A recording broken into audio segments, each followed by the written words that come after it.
Bonjour et bienvenue dans nos perspectives financières d'aujourd'hui. Rejoignez-nous aujourd'hui pour notre analyse du monde financier, des derniers événements et des dernières informations sur les marchés. Thomas va nous aider aujourd'hui, depuis la salle des marchés. La Security and Exchange Commission des États-Unis aurait contacté les principales bourses américaines, dont le Nasdaq et le NYSE, pour qu'elles mettent à jour leur demande d'admission à la cote et de négociation des fonds négociés en bourse de l'Ether au comptant proposés par les gestionnaires d'actifs. Les investisseurs ont évalué les derniers commentaires des responsables de la Réserve fédérale à la recherche d'indices sur le calendrier d'une réduction des taux, tandis que les résultats trimestriels de Nvidia se sont rapprochés. Les prix du pétrole ont baissé de 1%, l'inflation américaine persistant à maintenir les taux d'intérêt à un niveau plus élevé et pesant probablement sur la demande des consommateurs, tandis que le risque géopolitique n'a pas apporté de soutien. Les actions Alibaba ont connu une légère correction à la baisse lors de la dernière session, chutant de 0,2%.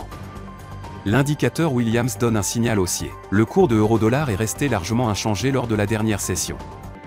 L'indicateur ROC indique un mouvement haussier. La paire livre sterling-dollar s'est échangée latéralement lors de la dernière session. Le signal baissier de l'indicateur RSI est conforme à l'analyse technique globale. La paire dollar-australien-dollar s'est échangée latéralement lors de la dernière session. L'indicateur RSI indique un mouvement baissier.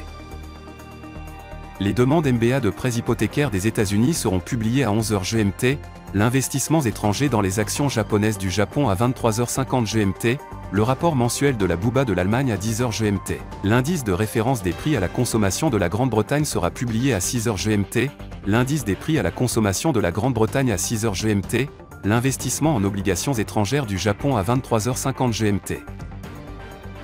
Nous espérons que vous avez apprécié nos perspectives du marché d'aujourd'hui. De la part de toute l'équipe, nous vous souhaitons une journée de trading productive.